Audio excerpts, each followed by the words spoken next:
नमस्कार, प्रभा साक्षी देख रहे हैं आप। आपके साथ मैं हूं अंकित सिंह। वक्त संसद डायरी का है।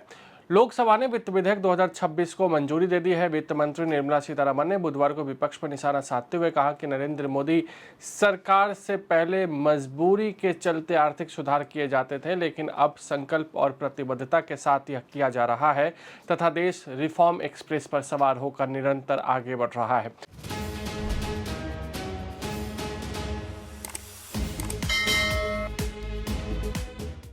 उन्होंने वित्त विधेयक 2026 पर सदन में हुई चर्चा का जवाब देते हुए ये भी कहा कि देश को विकसित बनाने और 140 करोड़ भारतीय नागरिक की आकांक्षाओं को पूरा करने के लिए कदम उठाए जा रहे हैं। निर्मला सीतारमण ने कहा कि पहले की तरह मजबूरी में सुधार नहीं किए जा रहे, बल्कि संकल्प और प्रतिबद्धता के साथ सुधार किए जा रहे हैं। लोकसभा की कार्यवाही।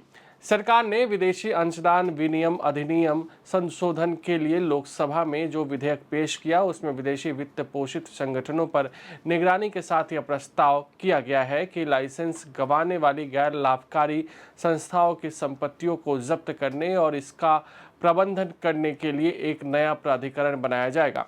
गृह राज्य मंत्री नित्यानंद राय ने लोकसभा में विदेशी अंशदान विनियम संशोधन विधेयक 2026 विधेयक पेश किया। विपक्षी दलों के सांसदों ने दिवाला और शोधन अक्षमता संहिता संशोधन विधेयक 2025 को आर्थिक असमानता लाने वाला बताते हुए कहा कि सरकार को और कड़ा तथा मजबूत कानून लाना चाहिए। विधेयक पर लोकसभा में चर्चा में भाग लेते हुए समाजवादी पार्टी के वीरेंद्र सिंह ने कहा कि यह विधेयक छोटे व्यापारियों, किसानों और बड़ी कंपनियों के बीच भेद पैदा करेगा। भारतीय जनता पार्टी के सांसद अनुराग ठाकुर ने बुधवार को लोकसभा में कहा कि दिवाला और शोधन अक्षमता संहिता में संशोधन के लिए लाए गए विधेयक से रिफॉर्म एक्सप्रेस को और गति मिलेगी और भारत की अर्थव्यवस्था मजबूत होगी। ठाकुर ने इस विषय पर बोलते हुए कहा कि केंद्र की नरेंद्र मोदी सरकार ने कंपनियों को खत्म करने के बजाय उन्हें बचाने और आगे बढ़ाने का काम किया है।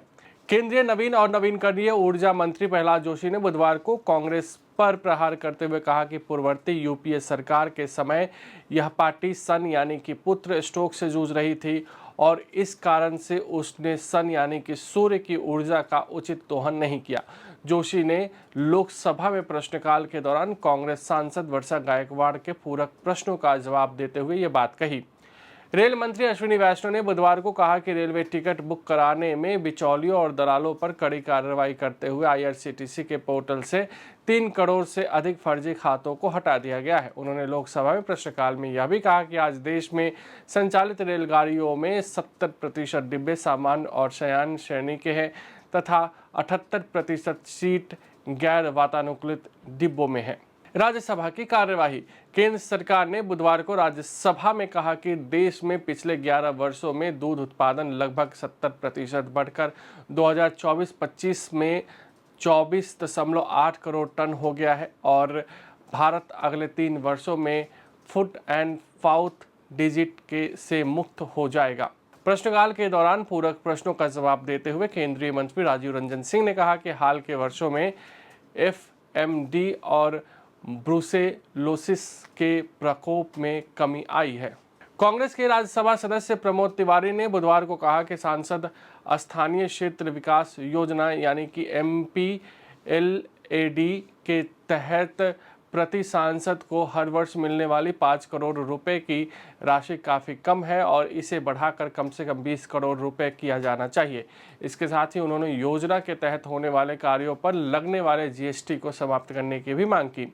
देश की डिजिटल संप्रभुता को मजबूत करने के लिए राज्यसभा में कांग्रेस के नीरज डांगी ने बुधवार को एक स्वदेशी सर्च इंजन विकसित करने की जरूरत रेखांकित की ताकि देश गूगल और माइक्रोसॉफ्ट जैसी विदेशी कंपनियों पर निर्भरता से मुक्त हो सके। अगर आप भी लेना चाहते हैं देश दुनिया की तमाम जानकारी तो आज ही सब्सक्राइब करें हमारे चैनल को। साथ ही नीचे दिए बेल आइकन को जरूर दबाएं ताकि हर अपडेट आप तक पहुंच सके।